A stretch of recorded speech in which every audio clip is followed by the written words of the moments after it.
Geography determines not just history, but destiny. Prisoners of Geography by Tim Marshall examines the impact that geography has on the policies, both domestic and foreign, of countries as well as the limitation it places and advantages it gives.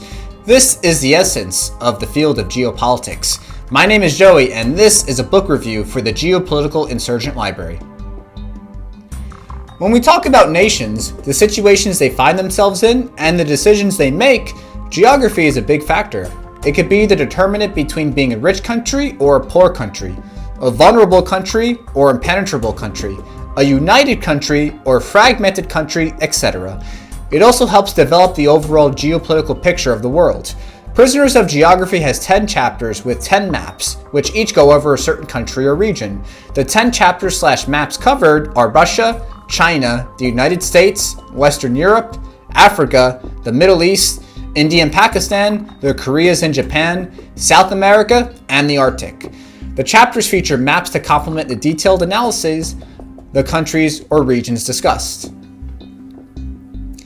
To see how geography and destiny play out, let us look at the first chapter, which focused on Russia. When one looks at Russia and its foreign policy, in the present day and throughout history, we observe Russia's constant desire to maintain a buffer zone in Eastern Europe. When we look at the North European plain, a flat terrain stretching from France into the Russian heartland, we see why. The lack of natural geographical barriers makes Russia's western flank vulnerable to large troop movements and invasion. As such, Russia has historically sought a buffer zone to anchor itself against natural geographic barriers, whether that be the Baltic Sea in the north or the Carpathian Mountains in western Ukraine. As the book notes, from 1812 to 1945, Russia fought on the plain on average once every 33 years. Napoleon and Hitler both invaded Russia from the North European plain, but both eventually failed because Russia's strategic depth provided the invaders with unsustainable long supply lines, in addition to the brutal Russian winters. Nevertheless, the North European plain has and still does provide a security dilemma from Moscow. This applies in the present day with an ever-expanding NATO on Russia's doorstep, and as such influences Moscow's policy in its periphery.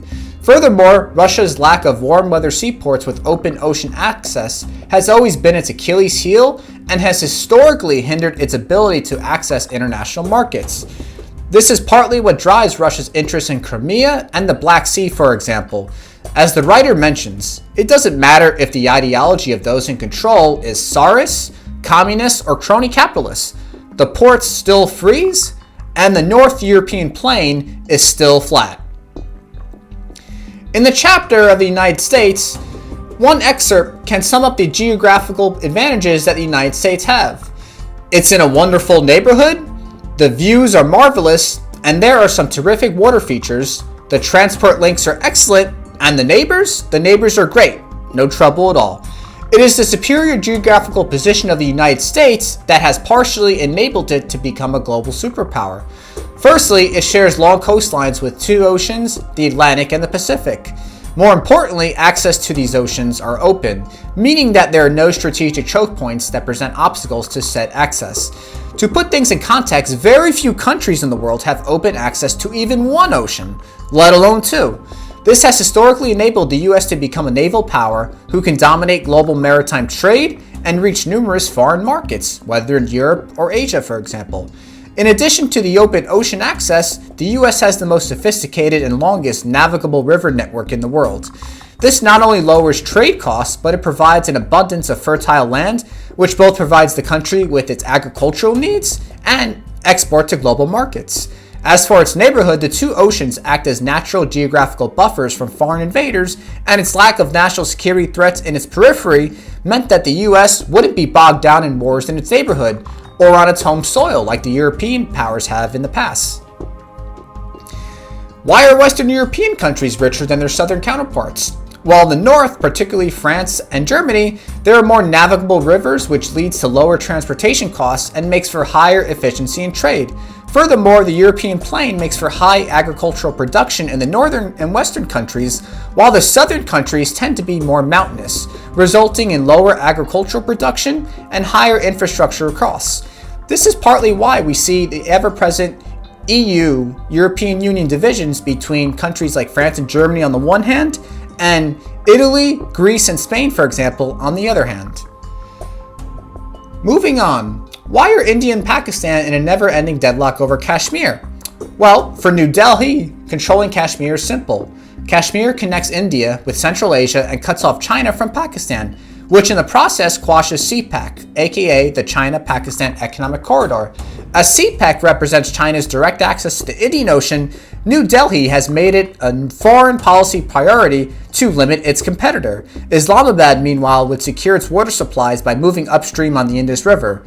Speaking of China, the importance of Tibet to China is predicated on its desire to prevent the Tibetan Plateau from falling under India's influence and to access the abundance of river basins in the region.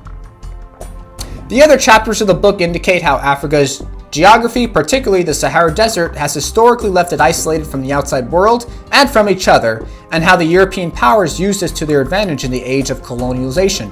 Furthermore, the author describes how the redrawing of the maps and boundaries of both Africa and the Middle East by the European powers have further made these regions the prisoners of their own geography, to the advantage of these foreign powers. Other chapters included the geopolitics of South America, the Korean Peninsula, Japan, and the Arctic, the latter of which is an emerging battleground for big power competition. As far as drawbacks go, I would have loved to see Central Asia included more in this book, which to me personally interests me more than any other region in the world. I will probably do a future analysis on the geopolitics of Central Asia. Australia is also notably absent from this book. This book is not recommended for idealists, as the author's conclusions can be uncomfortable for some. Furthermore, this book is written from a Western perspective, so take everything you read with a grain of salt.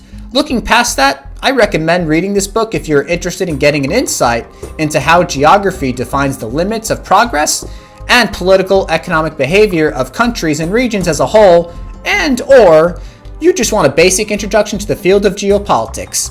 At the end of the day, nations are prisoners of their geography. Thank you for watching. This was another report for the Geopolitical Insurgent. Feel free to leave a like, comment, and subscribe. Thank you for watching, and see you next time.